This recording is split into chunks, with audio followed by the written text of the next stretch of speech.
Bismillahirrahmanirrahim.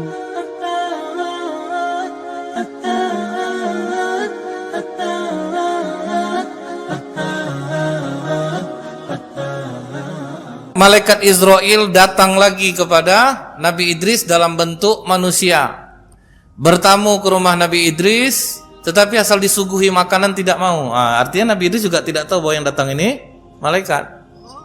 4 hari bersama Nabi Idris, akhirnya Nabi Idris curiga, siapa kau ini sebetulnya nih? Aku Israel. Lo 4 hari kau sama aku, kapan kau nyabut nyawa orang? Itu mudah bagi aku. Mudah bagi Mbak.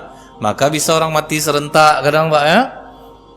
Terjadi bencana, janganlah kita bayangkan deh sibuk betul lah malaikat ambil situ lari itu.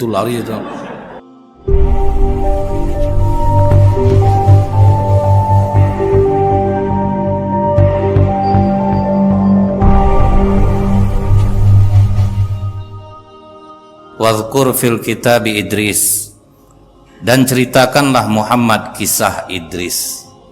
Innahu kana siddiqan nabiyya, sesungguhnya dia seorang yang sangat membenarkan, mencintai kebenaran, dan seorang nabi. Jadi sesungguhnya dia seorang yang sangat mencintai kebenaran dan seorang nabi. Jadi seolah-olah Allah mengatakan apa Bu? Ceritakan tentang Idris ini. Nah ciri Nabi Idris ini apa kata Allah Pak? Mencintai kebenaran. Dia mencintai kebenaran dan dia adalah seorang nabi. Kalau sekarang ini Pak, salah satu tanda hari kiamat itu adalah sulitnya kita menemukan mana yang benar, mana yang salah. Jadi kalau kita ingat, apakah baru sekarang terjadi? Rasulullah pernah mengatakan Bu, jarak antara aku dan hari kiamat sedekat 2 jari ini. Kalau kita hitung usia Rasulullah sampai hari ini baru 1,5 hari Pak. Karena 1 hari di akhirat sama dengan 1000 tahun di dunia. Jadi sampai hari ini 1500 tahun Rasulullah dari mulai lahir sampai sekarang, kita tidak hitung hijrah dari Rasulullah lahir. 1500 tahun lebih kurang, berarti baru 1,5 hari. Nabi Adam 1 jam di surga sama dengan 83 tahun. Jadi itu Pak. Nah begitu juga Bu, yang terjadi setelah apa kata Rasulullah? Penutup pintu fitnah. Penutup pintu fitnah itu adalah Umar bin Khattab. Jadi ketika gunung Uhud bergetar, Rasulullah, Abu Bakar Siddiq, Umar bin Khattab, Utsman bin Affan radhiyallahu anhu sedang berada di atas bukit Uhud Pak. Bergetar bukit Uhud itu. Kata Rasulullah, wahai bukit diamlah, karena di atasmu ada seorang nabi, ada seorang siddiq, dan 2 orang syahid. Jadi sudah dikatakan Rasulullah, ini 2 ini bakal mati syahid. Nah Umar bin Khattab kenapa dikatakan penutup pintu fitnah? Maksudnya kalau sudah terbuka, fitnah itu akan bertahan sampai akhir zaman. Jadi apa yang kita lihat hari ini dulu udah terjadi Pak. Makanya dekat antara hari kiamat kata Rasulullah itu sedekat jari itu, salah satu tandanya adalah tentang pembunuhan Umar bin Khattab, Utsman bin Affan, Ali bin Abi Thalib radhiyallahu anhu. Jadi sudah terjadi. Nah cuman bedanya apa Pak? Sewaktu Khalifah Umar bin Khattab itu, dia dibunuh oleh Abu Lu'lu'ah, budak dari Al-Walid Mughirah bin Syu'bah. Jadi dia ini tentara terlatih, orang Persia, agamanya bukan Islam. Jadi dia pura-pura jadi budak Pak, kerja dia di rumah Mughirah bin Syu'bah. Dan Khalifah Umar sayang sama dia ini Pak, karena apa? Kepandaiannya banyak. Nah, dia bisa buat senjata, jadi sayang Umar sama dia. Rupanya diam-diam misi dia adalah membunuh Khalifah Umar bin Khattab. Jadi begitu dia sudah siapkan pisau beracun, sembunyi dia Pak di depan, di kamar nih. Nah, tibanya di kamar inilah. Begitu Khalifah Umar bin Khattab takbiratul ihram, keluar dia, langsung dia tikam 3 kali dadanya. Hebatnya racun dia itu Pak, apa yang dimakan keluar balik dari lubang. Itu biasanya tidak seperti itu. Itulah kehebatan dia meracun pisau itu Pak. Apa yang dimakan keluar di lubang itu. Cuman pertanyaan Khalifah Umar apa Pak? Apakah seorang muslim yang membunuhku?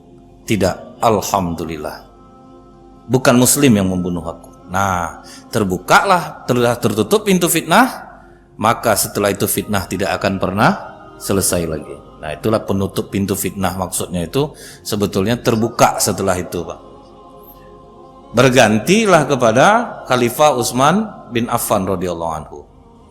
Nah, begitu Khalifah Utsman ini terjadi macam sekarang nih, Pak. Kita kan sesama Islam saling serang sekarang nih, Pak.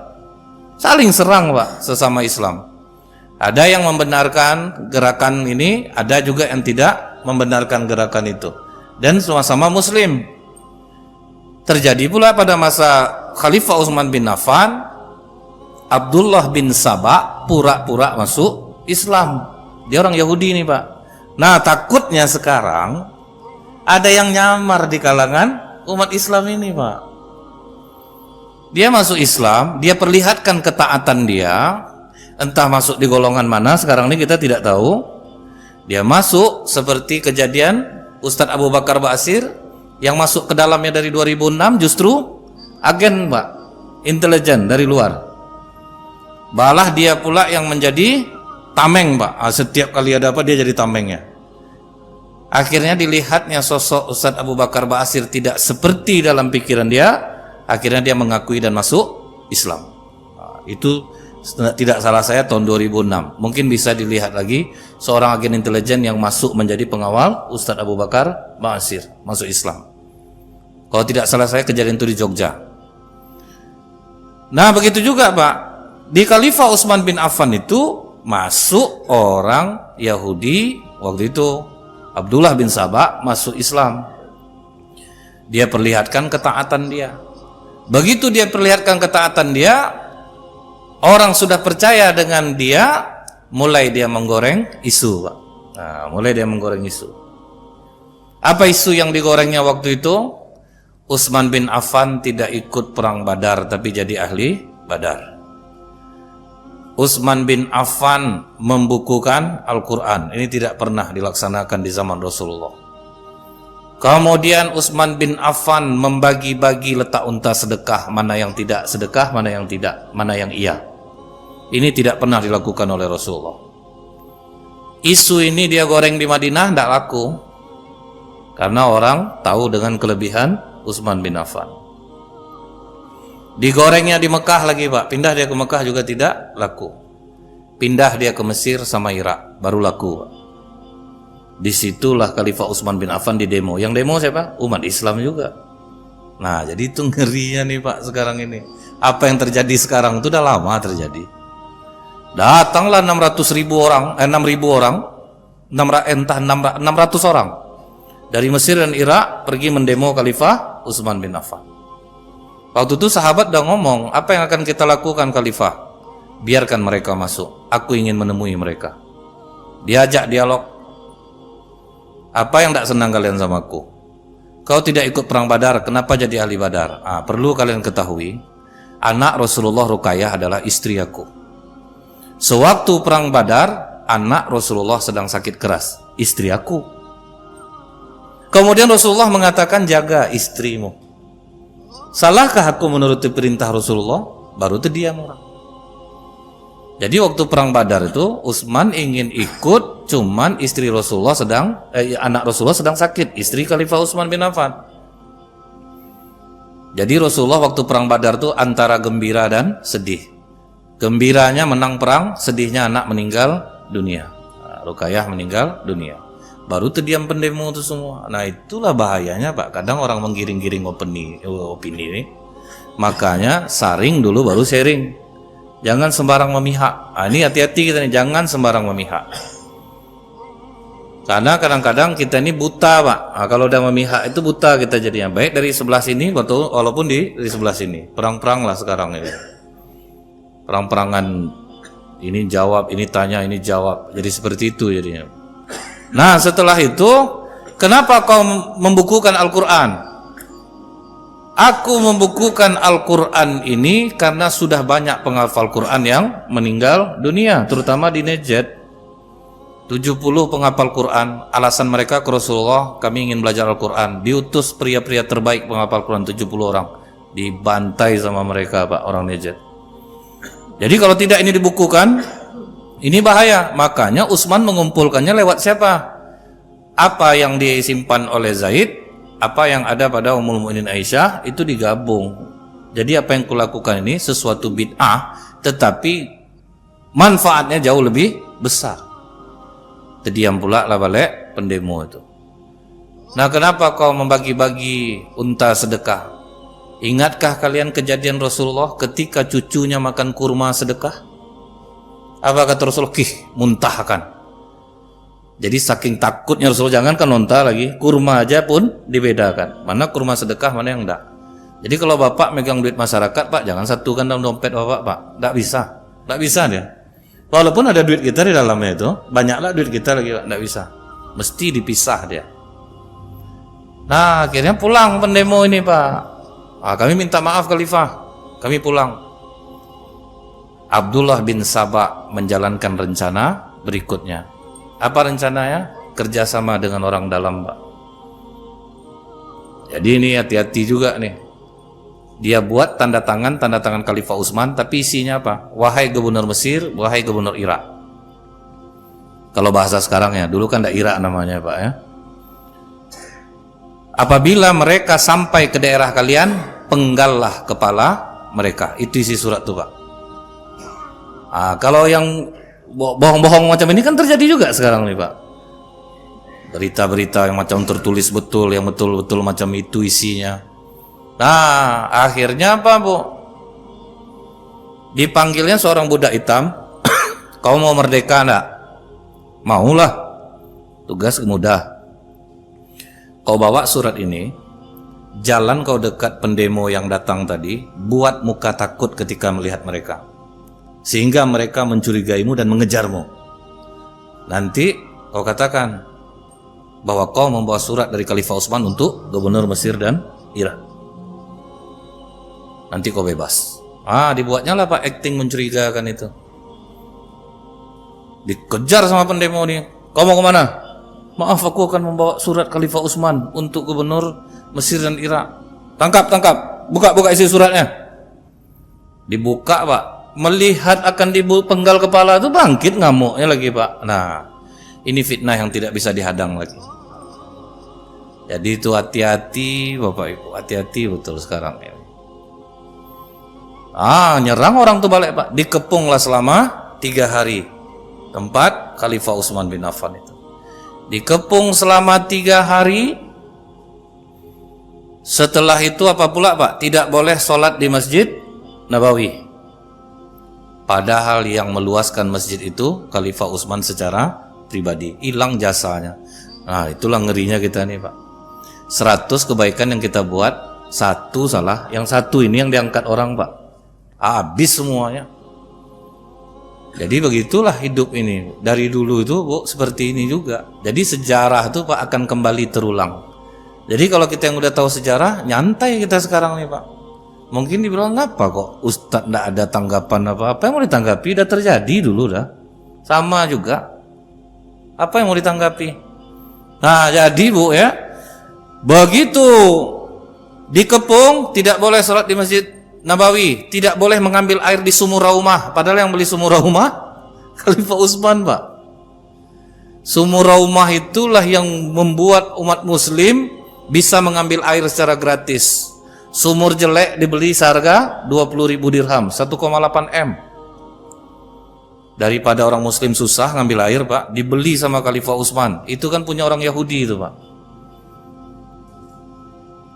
Tidak boleh ngambil air di sana. Itulah kalau fitnah udah melekat nih, Pak.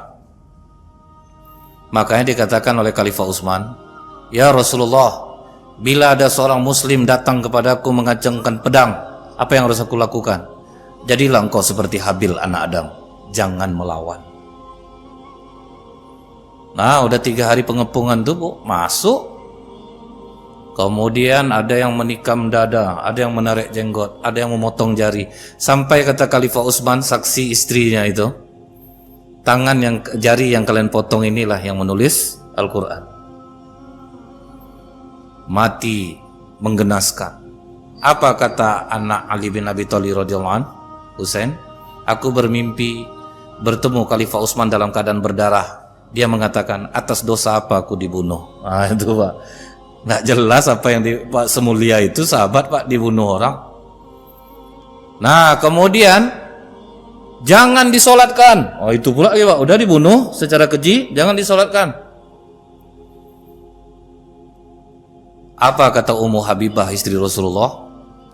Siapa yang melarang kami menyelenggarakan jenazah Utsman, aku istri Rasulullah akan membuka tutup kepalaku. Maksud ditanggalkannya jilbabnya, akan berjalan di Madinah ini. Takut pendemo itu Pak, karena kalau sempat istri Rasulullah waktu itu membuka hijabnya, hujan batu Madinah kata para sahabat. Takut pula pendemo itu Pak, masih kuat juga cintanya kepada keluarga Rasulullah. Akhirnya diselenggarakanlah jenazah Utsman. Nah yang membunuh Utsman takut, pergi ngompori Ali kami baiat kamu. Kan politiknya sama tuh Pak ya, untuk ngilangin jejak supaya dia tidak kena periksa. Didekatinya Ali, kami setuju Ali, kau jadi khalifah setelah ini. Bersembunyi. Setelah itu datanglah Zubair sama Tolha. Oke Ali, kami baiat kamu. Zubair dan Tolha mau. Muawiyah enggak Pak. Kata Muawiyah, karena dia family Khalifah Utsman, temukan dulu pembunuh Utsman baru kami baiat. Kata Ali, baiat dulu aku baru cari pembunuhnya. Nah disitulah terjadi perang antara Siffin, perang Siffin antara Ali dan Muawiyah. Itulah dahsyatnya Pak. Fitnah itu masuk dia, nyusup dia ke tempat Ali. Apa bedanya sama sekarang Pak? Masuk dulu partai ini, selesai itu nampak agak bahaya sedikit Pak, masuk sini, masuk sini. Sekarang nyusup dia kemari, nyusup dia kemari. Orang yang tepuk tangan sekarang nih Pak, yang punya YouTube enak lah, naik dia banyak AdSense dapat Pak dengan mengeluarkan berita ini. Nah jadi memang kebenaran itu penting, cuman kita harus jeli dulu Pak. Makanya kata Allah di sini, dia seorang yang mencintai kebenaran, jadi tidak mudah untuk menerima info. Jangan sampai tipis kuping. Udah banyak orang kena dosa lah, masalah besar lagi. Kadang suami dijelekkannya istrinya, sudah itu istri menjelekkanlah suaminya, kan sama-sama jelek dua-duanya sebetulnya Pak kan. Untuk kasus yang seperti itu aja payah kita percaya. Datang istri nangis-nangis dia ke rumah kawannya, pokok kawan kan kakak besok ya ke pengadilan agama, nggak tahan kakak nengok abang lagi. Kasar betul, ada semangat lah kawan, iyalah kak, nggak mungkin lah kakak dizolimi terus. Senin dapat peluk naik onda balik Bu. Kak nggak jadi kak, nggak abang udah minta maaf. Macam itulah Pak, itu untuk yang kecil aja baru tuh Pak. Untuk yang kecil, apalagi yang sebesar ini bisa berubah-ubah. Nah ini Bu, jadi Nabi Idris ini dipuji Allah karena mencintai kebenaran. Kemudian wa rafa'nahu makanan 'aliyya, dan kami telah mengangkatnya ke martabat yang tinggi. Kalau dalam kitab Qisasul Anbiya karya Ibnu Katsir rahimahullah, tidak ada kisah tentang pertemanan antara malaikat Israel dengan Idris. Itu kita dapatkan di kitab lain. Tapi kalau di kitab Qisasul Anbiya, maksud dari ayat ini apa Pak? Malaikat maut mencabut nyawa Nabi Idris itu di langit ke-4. Jadi dibawa dulu oleh Jibril ke atas sampai di langit ke-4 dicabut. Itu maksudnya dia diangkat ke derajat yang tinggi. Tapi kalau dalam riwayat lain itu nanti akan berbeda. Nah kita ketahui dulu Pak, kita kenalan dulu nih. Nabi Idris ini keturunan ke-6, anak dari Qabil dan Iklimah.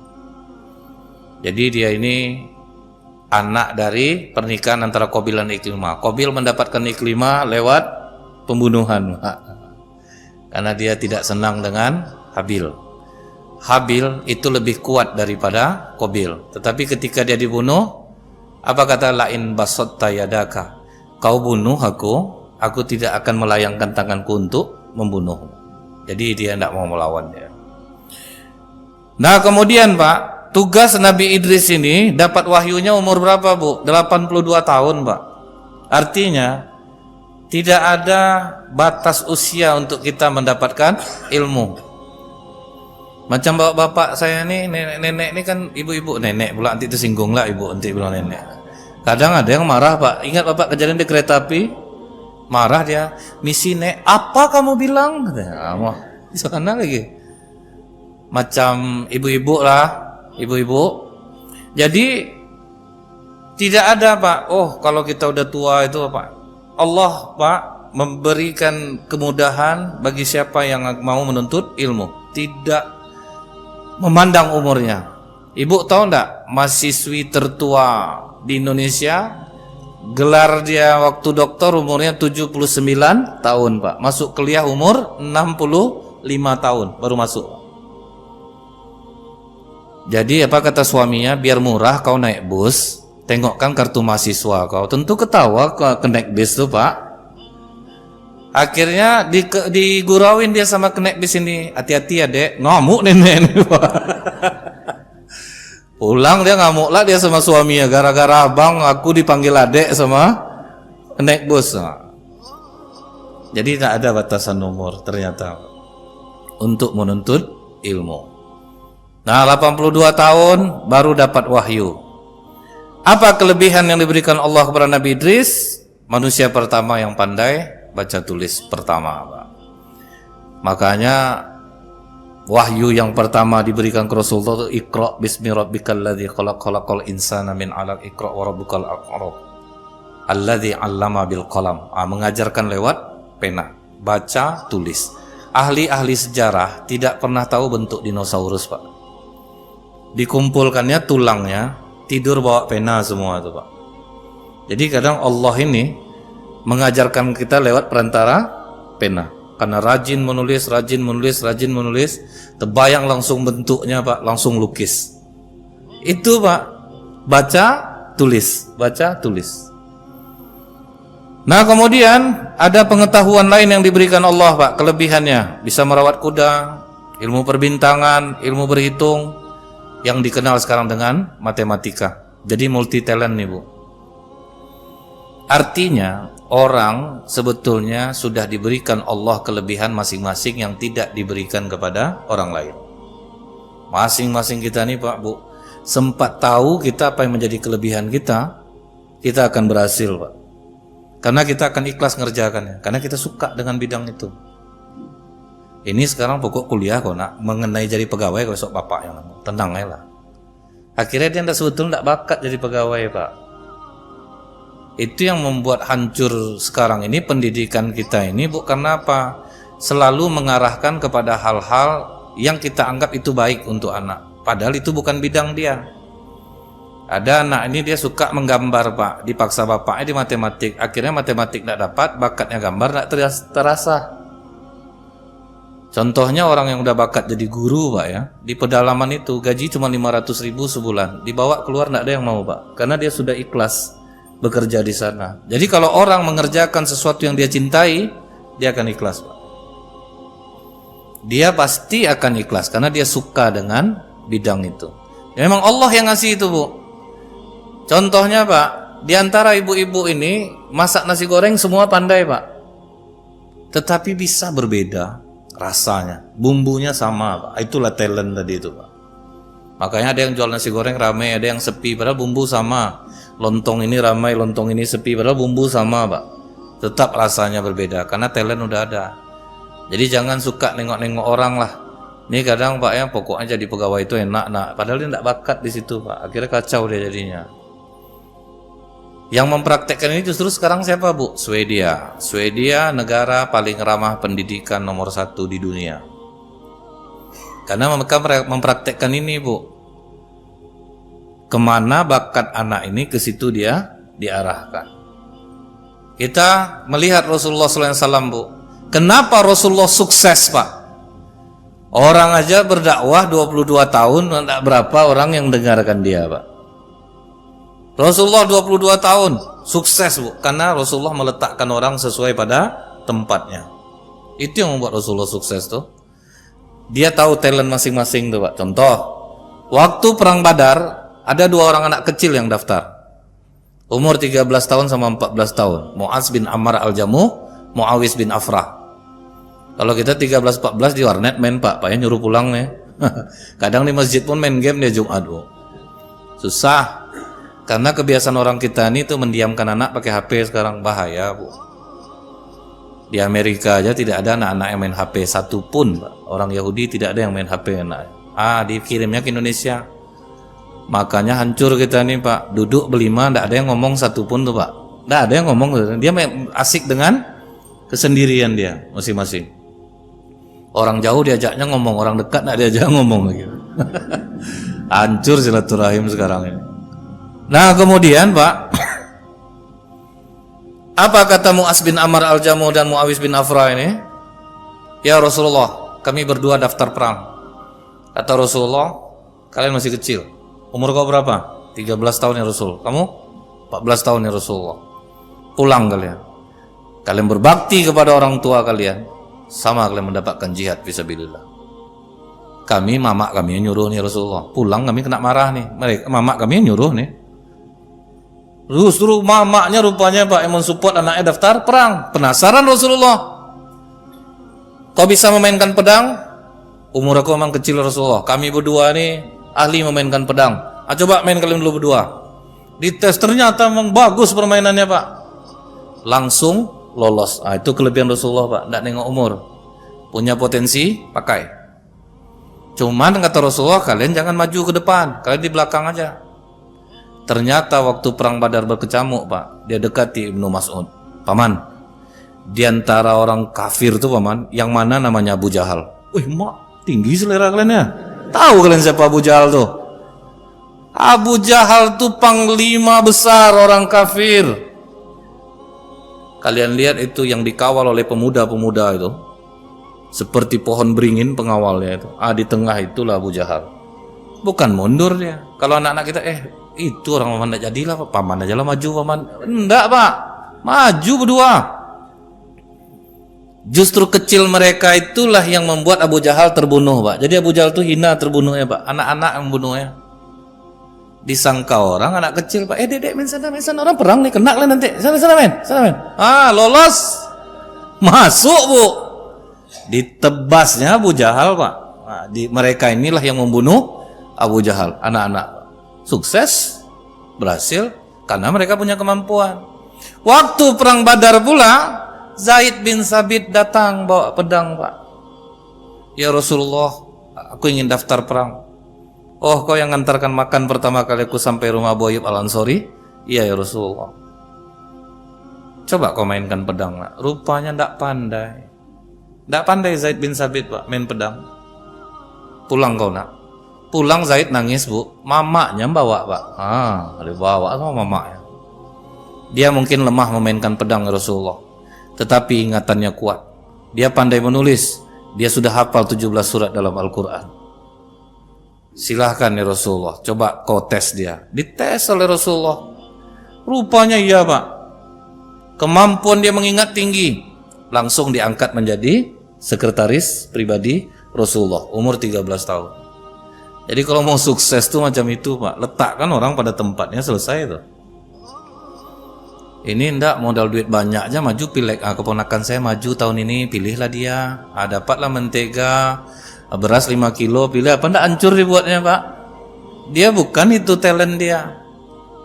Jadi inilah Bu. Nah kemudian Pak ya, ini udah jelas kita Pak ya, masing-masing kita ini punya talent. Anak bapak ibu punya talent. Asah kemampuan dia itu lebih daripada yang lain. Insya Allah jadi dia tuh Pak, jadi dia.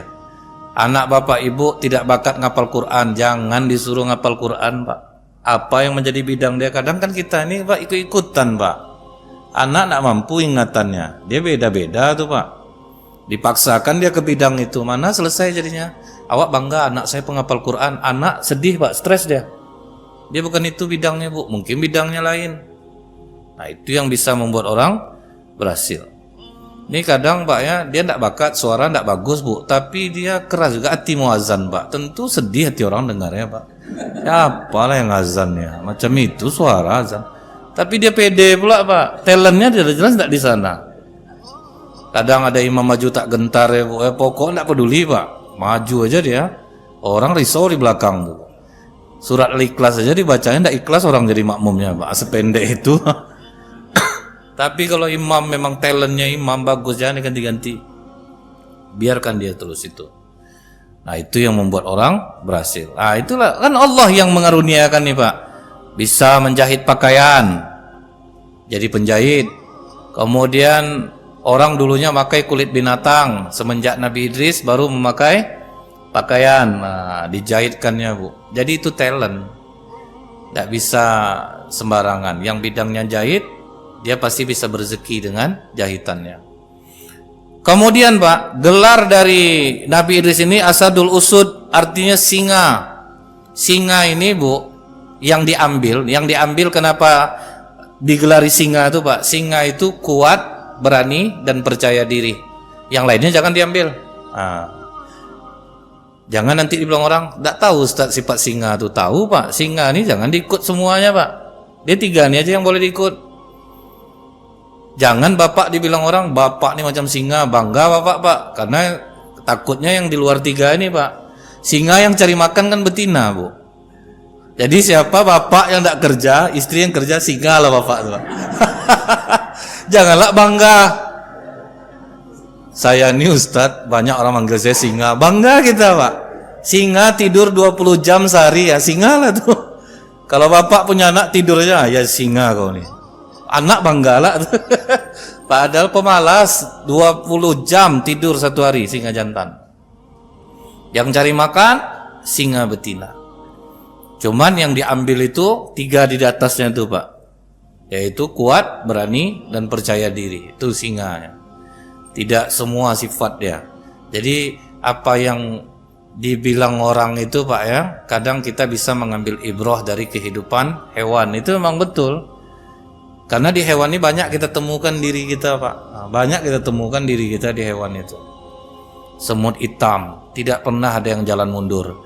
2 jam kita halang-halang, dia jalan, tetap dia akan maju ke depan. Seharusnya macam itulah kita. Jangan putus asa. Tidak berhasil sini, coba jalan ini, coba jalan ini. Cobalah tes nanti. Kalau ada semut hitam, kalau tidak malu lah Bapak depan cucu ya Pak ya. Ah, cobalah buat. Ngapa tuh? Ya, membuktikan kata Ustadz Nazril nih betul sama. Memang itu dia Pak. Memang itulah. Nah kemudian Pak, dia inilah, di riwayat ini yang ada cuman Bu, Nabi Idris inilah yang pertama melihat surga dan neraka. Jadi tidak tanggung-tanggung sahabat Nabi Idris ini dalam riwayat lain Bu, yaitu malaikat Israel. Malaikat Israel di dalam riwayat pertama datang kepada Nabi Idris, kemudian kata Nabi Idris, boleh enggak ajak aku jalan-jalan melihat surga? Aku mohon dulu kepada Allah. Allah kasih izin Pak. Pergilah, bawalah tengok. Baru Bu melihat surga itu langsung pingsan Nabi Idris. Karena takjub akan keindahannya. Cobalah Bapak bayangkan apa kata Rasulullah Bu. Semiskin-miskinnya penduduk surga, semewah-mewah raja di dunia. Itu yang paling miskin Pak. Wajar susah dapatnya Bu. Karena banyak yang harus kita tahan Pak. Yang enak-enak tidak ada yang boleh semua Pak untuk dapat surga nih. Makan enak, suruh tahan puasa Pak kan. Memaki orang enak, kita dilarang memaki Pak. Dimaki orang kita tidak boleh balik memaki. Kan berat tuh Pak. Apa ndak emosi kita Pak ya? Kita dimaki orang Bu, tapi kita harus diam. Tetapi kalau berhasil, ternyata luar biasa amalan ini Pak. Kalau kita lihat cucu Rasulullah Ali Zainal Abidin, waktu dimaki orang Pak di luar masjid, berhamburanlah massa dari dalam masjid ini mau memukul orang itu. Apa kata Ali Zainal Abidin? Tunggu, bersikap lunaklah kalian, jangan pukul dia. Hinaan dia terhadap aku itu baru sedikit dia tahu buruk aku.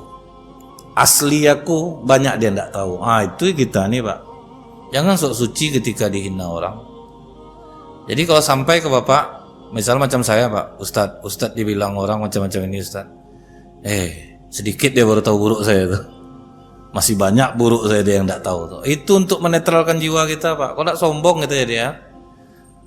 Jadi ini kadang pantang dia apa orang Pak. Bu, kata ibu tuh, ibu bekutu Bu. Nggak tahu kalian dia tuh badan berbau. Banyak orang risau kalau dia masuk masjid langsung dibalas Pak. Jadi inilah Bu yang harus kita amalkan. Untuk mendapatkan surga itu memang berat Pak. Dia gratis tapi berat. Yang enak-enak semua nggak boleh. Yang enak-enak semua nggak boleh Pak. berbini lebih dari satu kan enak tuh Pak. Awak tidak mampu, tidak boleh kata Rasulullah. Neraka untuk kalian kalau kalian tidak mampu. Kan itu tuh Pak ya. Yang kan enak tuh Pak. Macam wanita-wanita di Syria kan udah dipesankannya Pak, tolong sampaikan kepada laki-laki Indonesia, suami kami banyak mati di medan juang, tolong selamatkan anak-anak kami yang menjadi yatim. Caranya mudah, nikahi kami. Itu Pak. Kita mau Pak, berani ndak? Itu yang masalah. Kalau mau lah. Kita harus ingat pula Pak, mampu atau ndak? Kan di situ lagi masalahnya Pak. Harus bersikap adil seperti Abu Darda, kena sama Rasulullah Pak. Istri Abu Darda main ke rumah Ummul Mukminin Aisyah, Bu, ndak dandan. Kata Rasulullah, "Beserak istri Abu Darda nih sekarang. Kenapa ndak dandan dia, suaminya di rumah ndak?" Iya. Itu artinya Bu apa? Rasulullah biasa aja Pak kok lihat kawan-kawan istri sahabat kita nih yang sekarang yang agak berlebihan sedikit Pak kan. Rasulullah santai aja, kenapa ndak dandan? Suami aku ndak butuh lagi ranjangnya ya Rasulullah. Rupanya Abu Darda tak minta ampun Pak. Ndak dipedulikan istri lagi, dia sibuk dengan ibadah dia. Kan marah Rasulullah sama dia. Istrimu punya hak, matamu punya hak, tamumu pun punya hak. Harus adil macam itu Pak. Kan berat jadinya. Nah makanya Nabi Idris pingsan melihat, wah begitu indahnya surga itu. Ya sedangkan yang semiskin-miskinnya udah semewah-mewahnya Pak. Apalagi kata Rasulullah Bu, besok di akhirat diambil orang yang paling kaya di dunia ini, dicelupkan dia ke neraka setitik aja Pak, diangkat balik. Ditanya, pernahkah kau merasa senang? Enggak. Lupa Pak, saking ngerinya neraka itu. Dimasukkan orang yang paling sengsara di dunia ini Bu ke surga setitik aja. Pernah enggak merasakan susah? Enggak, lupa langsung Pak, saking nikmatnya surga. Sampai kata Rasulullah Bu ya, kalau sempat diperlihatkan Allah saja bidadari Pak, waduh semua pohon ranum semua ya Pak, terang benderang. Sehingga Bu ya, waktu Julaibib meninggal, Rasulullah pertama tersenyum, menangis, kemudian tersenyum, yang terakhir dia balikkan badannya Pak.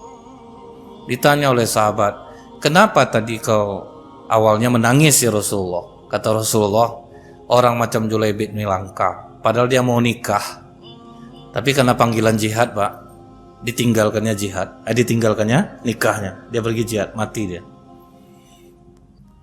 Kalau kita Pak, sempat besok mau nikah, ada panggilan jihad, aku membana nih ya.